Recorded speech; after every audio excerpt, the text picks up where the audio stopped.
The earthquake is coming, but do we know these facts? This is part A.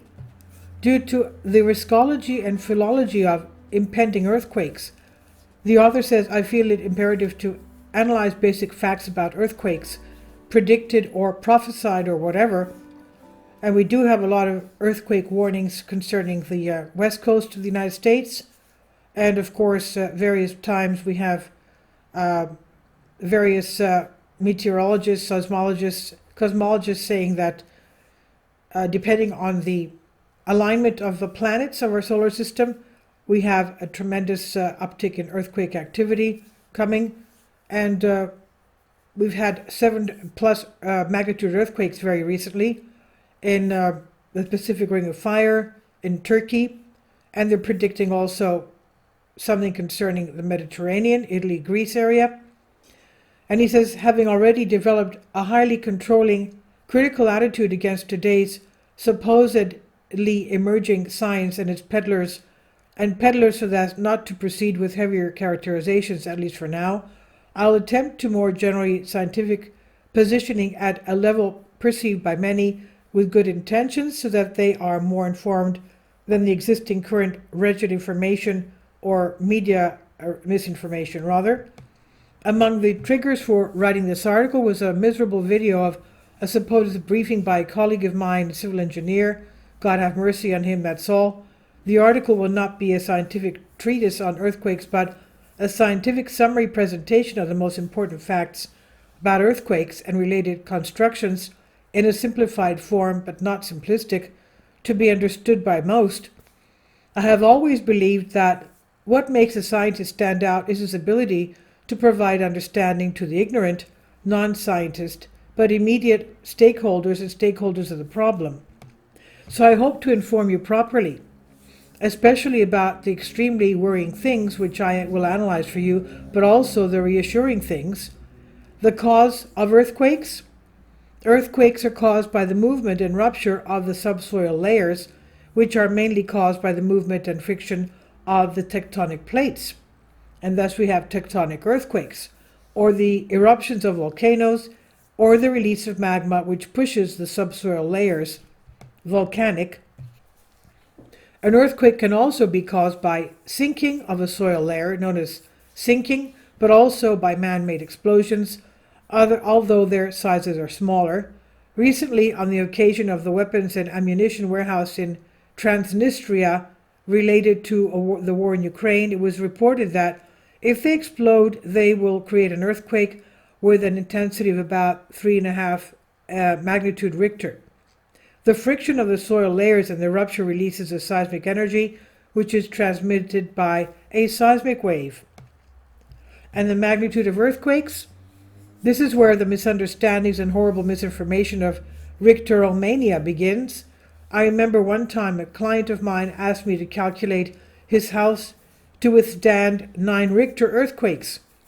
I calculated everything so that they could withstand 9 Richter, 9 magnitude that is, and it proved that they did, and I answered him. How is it proven? He asked me with surprise. So many earthquakes over 9 magnitude happened in Latin America, and none of my structures were damaged in the slightest, I said. Attention! The Richter scale of earthquakes simply shows the energy released at the focus of the earthquake. Focus of the earthquake, the point underground where the rock rupture took place. It can be very deep, but also quite close to the epicenter, the point on the surface of the earth above the earth.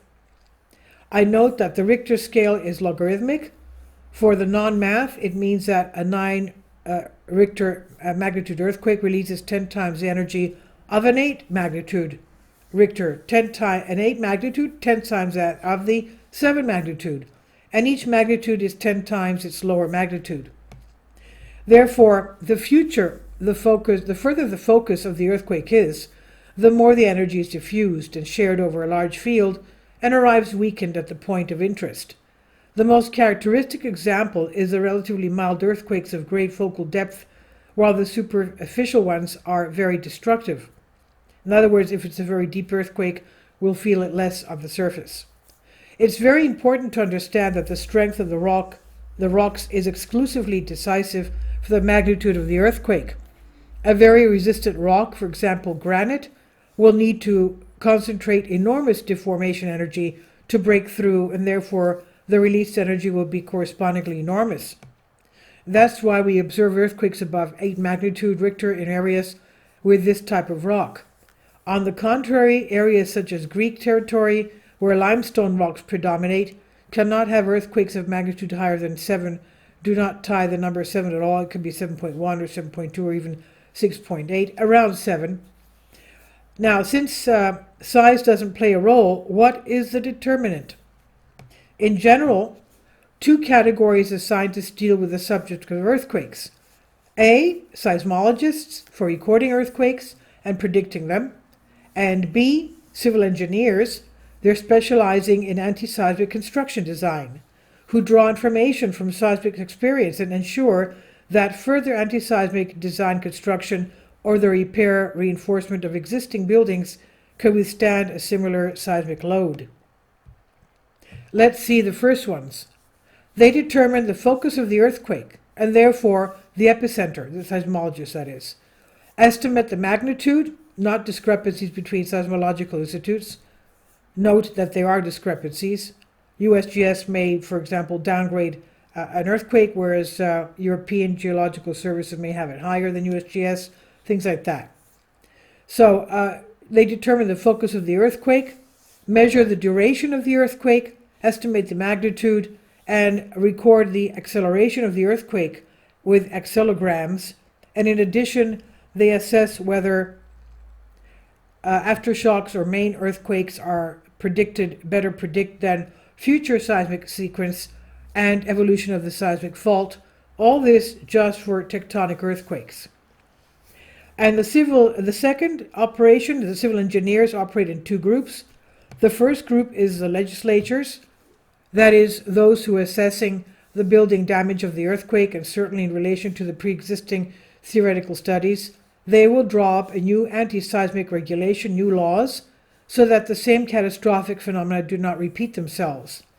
And the second group is the survivors and supervisors of buildings, the surveyors of buildings or other structures subject to seismic stress, for example, bridges or tunnels, who will use the legislation of the previous ones and based on them proceed to the drawing up of studies for new structures or reinforcements of the existing structures, and will supervise the correct application of the studies.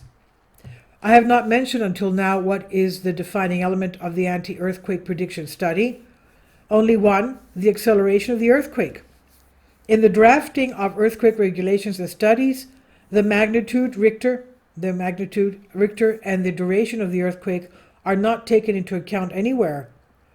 Not one of the negligence, not out of negligence, but because they do not computationally usable. So why the paraphilology about Richter scale? Embed these before you are unpleasantly surprised by other horrors later in this article. So this is part A. We're going to have more coming from this professor, Aris Stefanidis.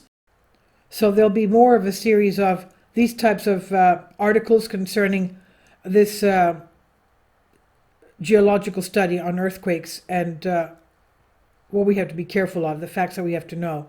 I've translated this for you from a Greek article. Please leave your comments and thank you for your support. Finally, support my Patreon account. The daily posts are 5 videos daily, and they are totally different from what I have on my YouTube channel. Thank you so much for your support and that you find all my content so interesting. You'll find the Patreon account details in the description box below.